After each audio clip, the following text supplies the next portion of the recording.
Dishonored 2 is a really good game. Dishonored 1 was also a very good game. Both of those games I feel like didn't get enough praise, and in a lot of ways, as good as Dishonored 1 is, Dishonored 2 was slightly better. I don't recall hearing a lot of people talk about Dishonored 2. It released and that was it. Nobody really mentioned it, and part of that is because it's Bethesda published title.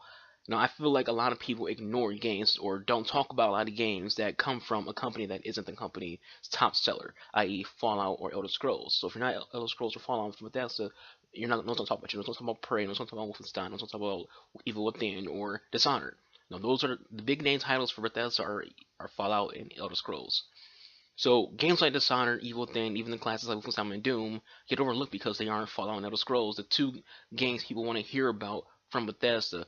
But there are some folks out there that kept their eyes on Dishonored 2. It did get a lot of good reviews. A lot of my friends who played the first game bought the second one. So what went right with this game?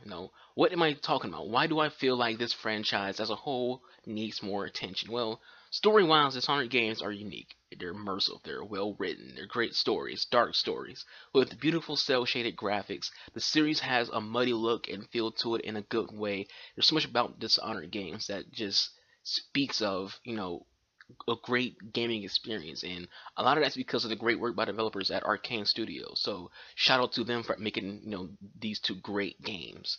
Something I always say is part of a really good story outside of the story itself is the characters. How well written are the characters? How likable are the characters? Dishonored has likable characters. Corvo, Emily in both games, Callista, Anton Sokolov, Megan, the Outsider, Delilah, she's a really good villain, and so many more other characters. So much about this franchise is just great, and I don't think it gets enough credit or praise. Even with the mechanics of this game, like a lot of games tell you can play how you want to play, stealth or all-out action. Dishonored actually means it entirely. You can play how you want to play the game. It doesn't matter. There is no limitations of what you could or what you couldn't do on how you want to play. If you want to go, full stealth without killing a single person, even the main villains of the game have non-lethal options. You can do that. You can literally play the entire game without killing a single person, even the actual villains of the game.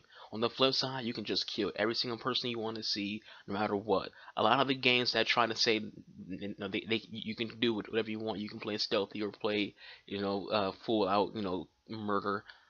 They have characters who you have to kill regardless. No matter how stealthy you're doing, you have to kill those characters. As so other games do it. Dishonored, no.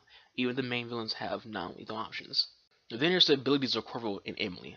All really cool abilities, all fun abilities, and the lore of the game is also really good. I love lore, and if you're a lore buff, this is a franchise that's filled with lore. The first game, no one tells you that Corvo is Emily's father. You just you pick up on it because it makes sense. And then the second game, they confirm that Corvo is Emily's father. So there's a lot of things like if you pay attention to the books that you come across in the game, you listen to the dialogue between the NPCs having each other, you talk to the NPCs in the game as well yourself. You learn a lot about the game, about the game's universe, and it's a great game. It's a great universe. The lore is fantastic. So what went right with this franchise? So much good was done by the team at Arcane Studios that alone is what went right with Dishonored franchise. Arcane Studios, their brains, their thought process, their ability to create a great game in this in this way. Excuse me. Dishonored. I'm hoping there's a third game. I didn't really play the little standalone expansion with Megan, the Death Outsider yet. I will be playing it soon. But I assume it's going to be great because Dishonored 1 was great, Dishonored 2 was great. So obviously, this expansion would also be great. And hopefully there's another game because this is a great franchise. And I don't think any franchise should last, too long. But this franchise hopefully gets another, like one or two more games, and then it wraps it up. But it's a great game, and I feel like whenever it comes to talking about how good a game is, no one really mentions the developers. Everyone just, they have like one nod and they'll mention that these are things that make the game good. But to me, what went right with Dishonored 2, what went right with Dishonored 1, what went right with this franchise is the developers. Not anything. The game's great by itself. The developers are the reason why this game is great. The developers are the reason why I don't think this game has any flaws. So I hope there's more in the world of Dishonored in the future. But with all that said, guys, that's it for this episode. So went right. And obviously, to Archangel, the real unscripted talent of YouTube.